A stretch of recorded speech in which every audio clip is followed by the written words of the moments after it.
기도하겠습니다. 사랑과 은혜가 풍성하신 주 여호와 하나님 아버지, 이 아침도 하나님의 은혜 가운데에 자고 일어나 이처럼 이만큼의 건강의 복을 얻어 주 앞에 나올 수 있도록 인도하심을 감사드립니다. 저희가 연약하여서 그러지 못할 때도 참 많고, 저희 주변에는 건강이 여러 가지로 어려움을 겪고 계신 분들도 참 많습니다. 하나님께서 저희가 사는 동안에 일정한 시간을 이와 같은 건강으로 살아갈 수 있도록 돌보아 주셨음을 기억하며, 그 기간과 그 시간이 언제나 하나님 뜻 앞에 온전히 드려지고 쓰임받을 수 있도록 저희들의 삶을 정결하게 하여 주시옵소서. 저희의 시간인 줄로 알고 마음대로 방자하게 사는 것이 아니라 하나님께서 저희에게 허락하신 은혜의 기회인 줄을 잘 깨달아 선용할 수 있도록 은총을 베풀어 주시기를 기도드립니다. 역사의 주관자이신 하나님 아버지, 저희들이 지나온 삶을 돌아보건대 또 지나간 역사가 말하는 모든 증언들을 종합해 보건대 이 모든 것이 하나님의 주권 가운데 있음을 저희들 잘 알면서도 오늘 우리는 하나님의 뜻을 온전히 구하는 삶을 살지 못하는 불신앙의 사람들이 되고 말았습니다. 하나님, 저희들이 오늘도 하나님의 뜻 안에 있음을 온전히 고백하며 하나님께서 모든 역사를 주관하시고 다스리시는 분이심을 확신하며 그 가운데 주님이 일하심을 믿음으로 소원하는 간구가 있게 하여 주시기를 간절히 기도드립니다. 하나님, 특별히 기도하옵기는 이 나라 이 민족이 정말 하나님을 알지 못했던 시절에 그렇게 온갖 부패와 여러 가지 어려움으로, 그리고 다툼과 갈등으로 그렇게 사멸될 수밖에 없었던 민족과 인생들이었사오나, 하나님께서 하나님의 백성들을, 하나님의 자녀들을 하나님의 거룩한 복음에 붙들려 인도하여 주시고 이 백성 가운데 복음이 전해질 수 있도록 인도하여 주셨습니다. 그리고 이만큼의 세월이 흘러 전 세계가 놀랄만한 복음의 역사를 이룬 나라 되었는데, 어느 순간 저희들이 복음보다 더 다른 것들을 더 중요하게 여기고 더 사랑하며 더 썩어질 것 가운데에 저희들에게 베풀어 주신 은혜를 낭비하며 살았기에 이와 같은 어려움들을 겪고 말았으니, 하나님 깨달을 때마다 회개하게 하시고 주님 앞에 다시금 온전히 새롭게 드려지기를 소원하는 마음으로 결단하는 저희들의 하루가 되게 하여 주시기를 기도드립니다. 하나님, 이 백성, 이 나라, 이 사회, 이 구성원들 한 사람 한 사람 불쌍히 여겨 주시기를 간절히 기도드립니다. 이 나라가 하나님의 나라가 되게 하여 주시옵시고 거룩한 백성들 되게 하여 주시기를 기도드립니다. 하나님 앞에 겸손한 마음으로 간구하기보다는 자기 주장을 드높이며 또 자기 생각이 전부라고 그렇게 여기는 사람들의 그러한 싸움 가운데에, 다툼 가운데에 오늘도 이 나라가 병들어가고 있사오나, 하나님의 긍휼을 얻고자 하는 간절한 기도가 또한 한편에서 샘솟을 수 있도록 은혜를 베풀어 주시기를 간절히 기도드립니다. 이 나라가 하나님의 은혜 안에 있는 나라가 되게 하여 주시옵시고, 하나님께서 베풀어 주시는 자유와 공의가 온전히 다스려지는 나라, 그리고 하나님께서 베푸신 은총이 날마다 주의 백성들의 간구 가운데에 소원되는 귀한 시간들 되게 하여 주시옵소서. 어그러진 이 사회, 그리고 망가진 모든 사람들의 생각들 주님의 말씀 가운데에 바로 세워지게 하여 주시기를 기도드립니다. 속히 이 어지러운 전국이 안정될 수 있도록 도와주시옵시되 하나님의 방법대로 역사하여 주시옵소서. 하나님, 비가 조금 왔다고는 하지만 여전히 다 완전히 화재가 진압되지 않은 까닭에 특별히 경북 일대, 강원도 일대의 화재가 아직도 고통 가운데의 백성들을 괴롭히고 있습니다. 많은 지역에 이재민들이 발생하고 어려움을 겪고 있습니다. 특별히 그 지역에 거주하고 있었던 연로하신 어르신들, 견딜 수 있는 힘마저 부족하여 괴로움으로 하루하루를 보내고 있을 모든 이 나라 백성들 가운데 하나님께서 저들을 사랑하심으로 견딜 수 있도록 도와주시고 온 나라, 온 백성이 서로 힘을 합쳐서 이 국난을 또 잘 이겨낼 수 있도록 인도하여 주시옵소서. 오늘도 예배당 건축 공사장에서 되어질 모든 과정들 하나하나 일일이 간섭하여 주시옵시고 하나님께서 이루시는 그 건축의 걸음들을 순적히 보며 걸어갈 때에 저희의 믿음과 주님을 향한 사랑과 간구도 함께 온전히 지어져 가게 하여 주시옵소서. 오늘도 주의 이름으로 모이는 모든 시간마다 또 구역 모임마다 크고 작은 만남마다 하나님 함께 하시옵소서. 예수님의 이름으로 기도드립니다. 아멘. 하나님 말씀 민수기 6장을 봅니다. 민수기 6장 1절로 12절까지 말씀 우리 함께 한 목소리로 봉독하겠습니다. 민수기 6장 1절입니다. 여호와께서 모세에게 말씀하여 이르시되 이스라엘 자손에게 전하여 그들에게 이르라. 남자나 여자가 특별한 서원 곧 나실인의 서원을 하고 자기 몸을 구별하여 여호와께 드리려고 하면 포도주와 독주를 멀리하며 포도주로 된 초와 독주로 된 초를 마시지 말며 포도즙도 마시지 말며 생포도나 건포도도 먹지 말지니 자기 몸을 구별하는 모든 날 동안에 포도나무 솟아는 씨나 껍질이라도 먹지 말지니 그 서원을 하고 구별하는 모든 날 동안은 삭도를 절대로 그의 머리에 대지 말 것이라. 자기 몸을 구별하여 여호와께 드리는 날이 차기까지 그는 거룩한즉 그의 머리털을 길게 자라게 할 것이며 자기의 몸을 구별하여 여호와께 드리는 모든 날 동안은 시체를 가까이 하지 말 것이요 그의 부모 형제와 자매가 죽는 날을 그의 몸으로 괴롭히지 말 것이니 이는 자기의 몸을 구별하여 하나님께 드리는 표가 그의 머리에 있음이라. 자기의 몸을 구별하는 모든 날 동안 그는 여호와께 거룩한 자니라. 누가 갑자기 그 곁에서 죽어서 스스로 구별한 자의 머리를 더럽히면 그의 몸을 정결하게 하는 날에 머리를 밀 것이니 곧 7째 날에 밀 것이며 8째 날에 산 비둘기 2마리나 집 비둘기 새끼 2마리를 가지고 회막문에 와서 줄 것이요 제사장은 그 하나를 속죄 제물로 하나를 번제물로 드려서 그의 시체로 말미암아 얻은 죄를 속하고 또 그는 그날에 그의 머리를 성결하게 할 것이며 자기 몸을 구별하여 여호와께 드릴 날을 새로 정하고 1년 된 수량을 가져다가 속건 제물로 드릴지니라. 자기의 몸을 구별한 때에 그의 몸을 더럽혔은즉 지나간 시간은 무효니라. 아멘.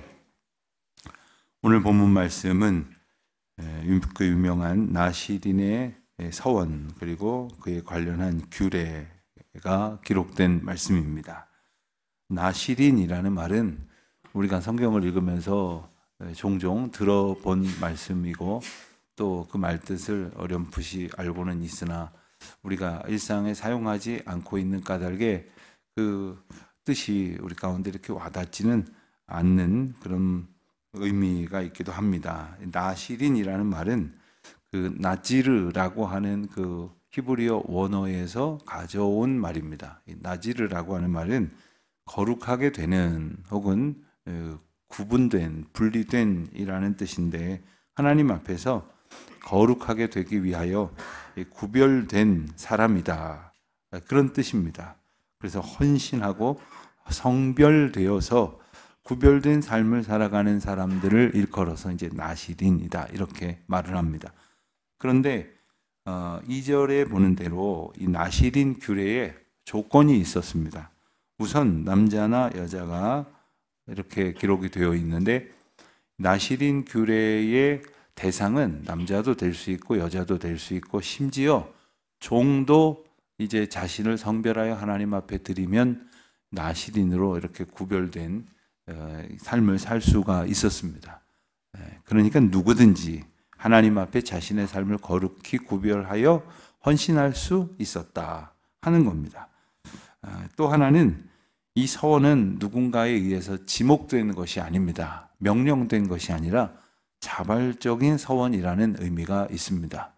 사실 우리 신앙 가운데에 어느 시점부터 딱 무 자르듯이 잘려져서 구별되는 것은 아닙니다만은 주로 우리의 신앙이 이렇게 누군가에 의해서 제시된 길로 가게 됐던 때가 있습니다. 이거 좀 하십시오. 저거 좀 합시다.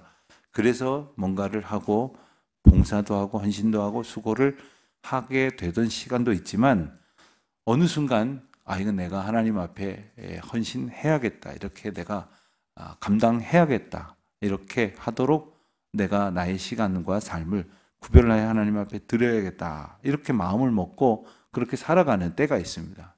이것이 하나님 앞에 자신의 삶을 드리도록 부르심에 우리가 응답하는 자원적 신앙이라고 말을 할 수 있는데 저는 이게 굉장히 중요하다고 생각이 듭니다.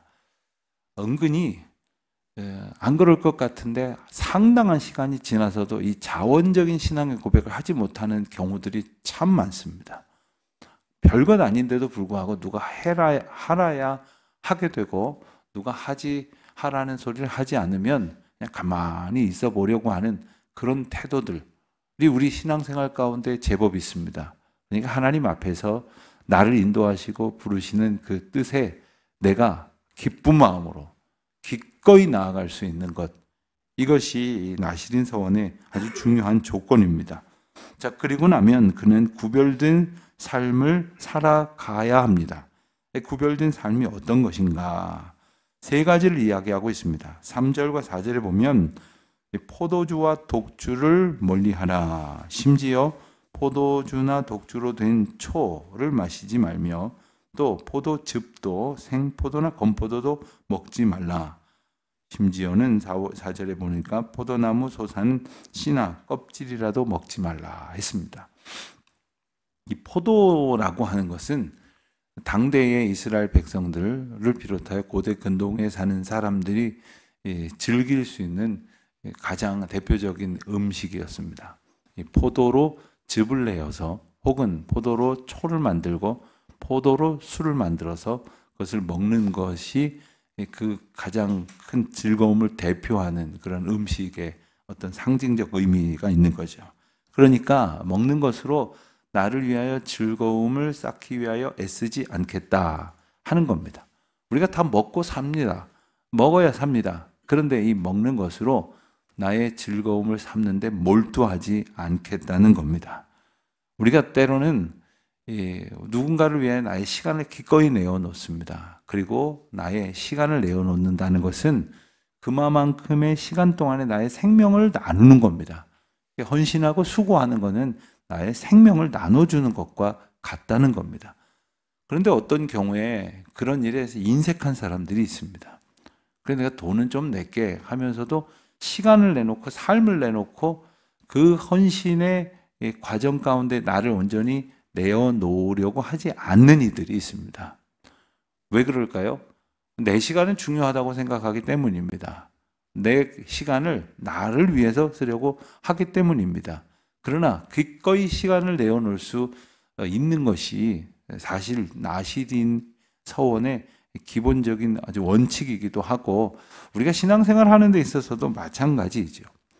어떤 분들은 저기 어디 맛있는 거 있다고 2시간, 3시간 차 타고 가서 먹고 그리고는 돌아오면서 아주 내가 오늘 좋은 음식 먹었다, 즐겁다 할런지 모릅니다. 자신의 한 끼 먹는 것 가지고도 자기의 즐거움을 아주 극도로 추구하면서 살아가는 것이 자신의 만족을 향해만 갔을 때 나타나는 결과이죠.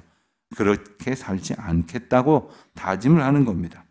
또 한 가지는 머리카락에 대한 언급이 나옵니다. 5절 이하에 보면 그 구별하는 모든 날 동안 삭도를 머리에 대지 말 것이다 했습니다. 삭도, 머리를 이제 깎는 용도로 쓰이는 칼을 대지 않겠다. 머리를 다듬는다고 하는 것은 어떤 자기 관리의 의미이기도 하고 또한 미적인 판단을 의미하는 것이기도 합니다. 그러니까 머리를 다듬는 것조차도 나를 위해서 나 멋지고 예쁘게 보이는데 몰두하며 살지 않겠다. 그런 의미이겠죠. 머리카락이라고 하는 것은 자기를 관리하는 것이면서 또한 자기를 가꾸는 것인데, 그러한 삶보다는 하나님 앞에 나의 삶을 있는 그대로 이제 드리겠다. 그러니까 나의 몸조차 하나님의 주권 가운데 온전히 드리겠다는 그런 의미의 삶의 고백입니다.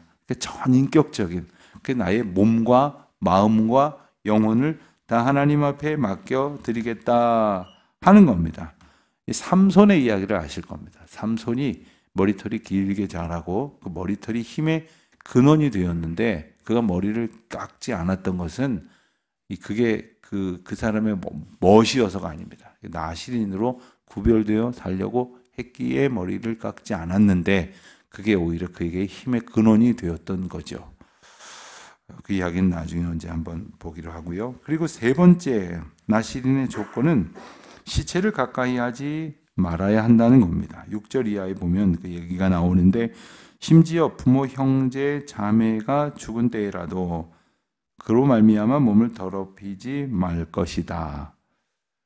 사체를 가까이 하는 것은 몸을 더럽히는 것이다 라고 레위기 율법이 정하여 준 것은, 그로 인하여 어떤 단지 위생의 문제만이 아니라 죽음을 가까이 하고자 하는 그런 인간의 그 속성 때문에 그렇습니다. 우리는 믿음을 가진 사람이기 때문에 죽음 앞에서 갖는 그 인식이나 태도가 어느새 달라져 있습니다. 그리고 나도 모르게 하나님께서 주신 그러한 영적인 의미와 신앙적 가치관으로 세상의 죽음을 맞이합니다. 그런데 그것이 없는 사람은요, 죽음이라는 것을 보면서 인식이 죽음 가까이로 갈 수밖에 없어요. 그리고 그 죽음이라는 것을 통해서 그 죽음이 주는 그 영향에 자신이 영향을 받을 수밖에 없습니다. 예를 들면 어떤 사람이 아주 비참한 죽음을 맞았다. 그러면 단지 어떤 슬픔이 아니라 그 생에 대해서 아주 그 비관적인 가치관을 가질 수밖에 없는 것이고, 가령 그 슬픔 상황 속에서 스스로 목숨을 끊는 사람의 경우를 보면 어느새 감정적인 한 부분이 그게 영향을 받아서 나의 삶을 스스로 막 비관하게 만들고, 또 그 인식 가운데 내가 한편으로는 동조하기도 하고, 어떤 경우에는 극단적으로는 그 연쇄적인 효과가 미쳐지는 사람들도 분명히 있습니다. 이 죽음이라고 하는 것이 주는 그 영적인 의미가, 죽음도 다스리시는 하나님의 주권 가운데 들어가 살지 않으면 언제나 그 죽음의 인식이 산 사람에게 강한 영향을 미칠 수밖에 없는 겁니다. 이것은 그러므로 단지 어떤 그 죽은 시체를 대하는 어떤 그 물리적이고 어떤 위생적인 차원의 이야기 정도가 아니고 영적인 차원의 문제를 일러주시는 것입니다. 그러므로 이런 것들을 구별하는 날로 거룩하게 하나님 앞에 삶을 드리면서 살아가는 사람 되어져야 한다는 나시린의 서원과 규례가 기록된 거죠. 그런데 9절 이하에 보면 그 서원이 효력을 잃게 되어지는 중단의 사례가 소개가 됩니다. 그리고 중단되어져서 서원이 더 이상 유효하지 않은 사람이 다시금 서원을 한 나시린으로 살고자 할 때에, 즉 서원을 다시금 회복하고자 할 때에 어떻게 해야 할 것인가 하는 그런 말씀이 나옵니다. 자, 서원이 중단된 사례는 앞서 말씀드린 몇 가지 금해야 될 것들을 금하지 않게 된다든가, 또한 유사한 상황이 발생했을 때를 말할 것입니다. 심지어는 우발적인 사례를 통해서 서원이 중단된 경우를 포함합니다. 그때 어떻게 해야 할 것인가? 바로 정결 예식을 갖도록 10절 이하의 말씀에 소개를 합니다. 다시 말하면 그 나시린으로 서원하고 그렇게 살지 못하게 된 죄의 문제를 해결하기 위한 정결 의식을 가져야 된다는 겁니다. 그렇게 되면 다시 삶을 하나님 앞에 온전히 드린 나시린의 규례를 가지고 다시 시작하여 살 수 있다라는 말씀입니다. 이것은 어떤 의미가 있을까요? 우리가 하나님 앞에 삶을 드린다고 했지만 나도 모르는 상황도 포함하여, 물론 알고 지은 죄도 있겠죠. 그러한 상황 속에서 어느새 삶을 드리겠다고 한 헌신이 무효화되어지는 경우를 만난다 할지라도 하나님께서 이것을 회복할 수 있는 기회를 주시고, 그리고 부정해진 것이 끝이 아니라 다시금 실수나 부정해짐으로 모든 것이 종료된 것이 아니라 하나님께서 다시금 그 서원을 회복시켜 주실 기회를 예비하셨다라는 뜻입니다. 다시 시작할 수 있도록 하나님께서 우리에게 긍휼과 은혜를 베푸신다는 겁니다. 여러분, 우리가 주변에 있는 사람들은 모를지라도 내가 하나님 앞에 이렇게 살겠다라고 다짐했다가 나의 연약함 때문에, 어리석음 때문에, 잠깐의 실수 같은 것 때문에 그 서원을 지키지 못하게 되면 자신에게 실망을 하게 되겠죠. 그리고 내가 이것밖에 안 되나 하고 낙담도 하게 될 것이고, 스스로 자책하는 것이 커져서 오히려 하나님 앞에서 더 숨어버리고 멀어져 버리는 그런 안타까운 상황이 발생할 수도 있습니다. 그럴 때마다 하나님께서는 그 우리의 연약함마저도 채울하시고 우리를 다시금 온전케 하시기 위해서 언제나 우리 곁에 계시고 우리를 다시금 용서하시고 회복시켜 주시기 위하여 우리를 항상 우리가 하나님을 바라보는 시선을 놓쳤을 때에도, 우리가 하나님의 손을 놓아버리려고 할 때에도 우리를 바라보시고 우리를 붙드시고 계시다는 사실을 우리로 하여금 기억하게 이 말씀을 다시금 주시는 것입니다.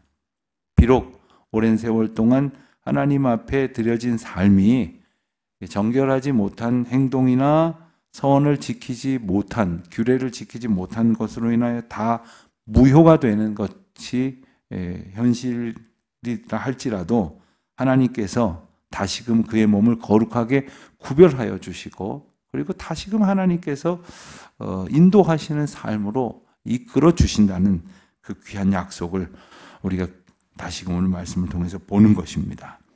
우리가 하나님 앞에 날마다 가까이 나아가기를 원하면서도 실상은 가까이 나아가기는커녕 여전히 실수하고 이마만큼 하나님 앞에 기도한다고 했지만 여전히 부끄러운 삶의 모습을 가졌다 할지라도 하나님께서 이끄시고 붙드시는 그 은혜의 손을 의지하여서 오늘도 주께로 더 가까이 나아가기를 겸손한 마음으로 소원하는, 그 가운데 주님의 은혜를 겪고 보는 귀한 은혜와 사랑이 여러분 가운데 충만하시기를 주님의 이름으로 축원드립니다.